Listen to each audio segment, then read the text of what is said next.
Okay, a quick update on the ladder for Bitcoin that I had set up not too long ago. I had provided real-time update on the first fill,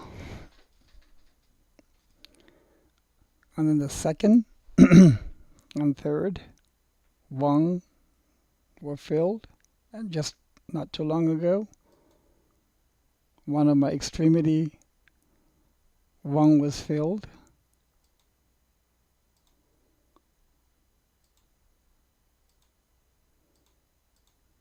So that leaves me with 1, 2, 3, 4 rungs filled,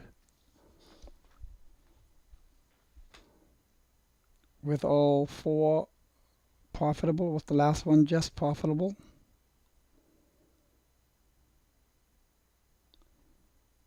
And the remaining 3 unfilled.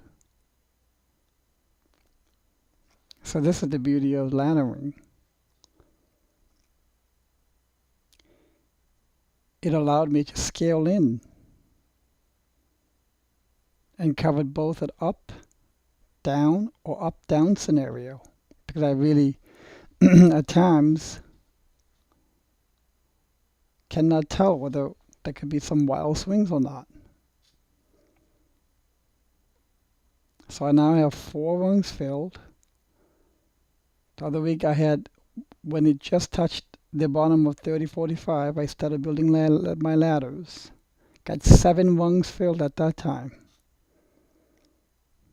I sold about 3 of them, stopped out. So with this 4 and that 3 remaining, I still have about 7 rungs. Except the percentage given to here was a lot more than the 10% I gave to these of the dry powder that's available. But the beauty of this laddering system, I'm telling you, is the fact that this and this and this rung remains unfilled means I have cash at hand. It will prevent me from going 100% in. And once prices start showing me a correction, I'm expecting some kind of a correction, maybe down to here or so. It'll always be 2 step forward, 1 step back. 2 step forward, 1 step back. 2, 1, 2, 1. And should there be a correction down to, let's say, 4,000, 4,100, let's say, I'm going to start building another buy ladder.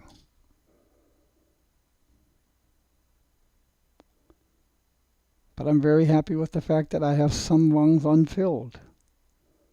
In fact, I have it so that I want some of the rungs unfilled. The fact that I have now 4 rungs triggered and filled and executed is a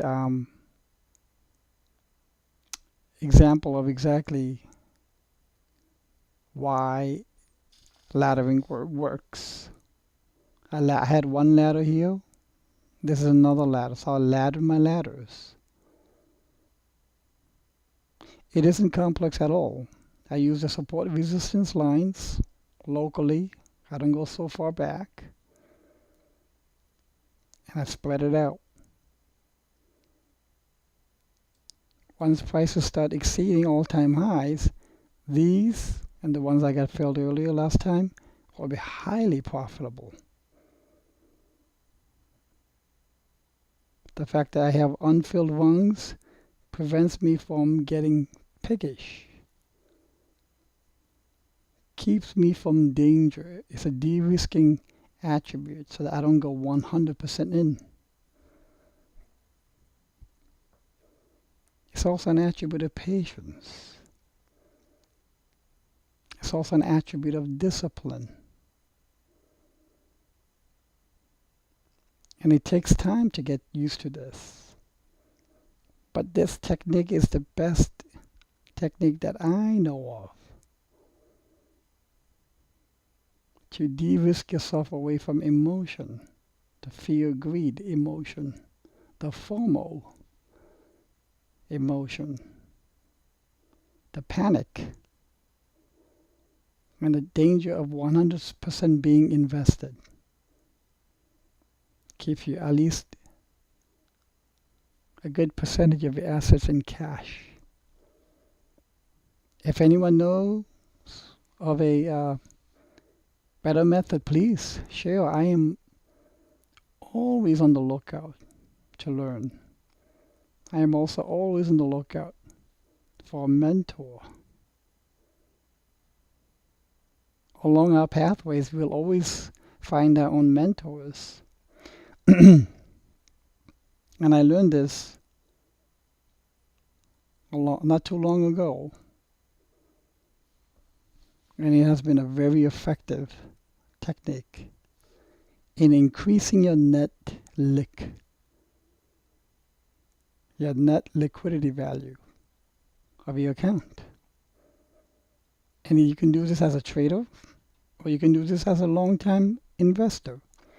It is a version of dollar cost averaging, yes. But I use real available support resistance zones to cast the positioning of the rungs of the ladder. Okay? I hope this has been helpful.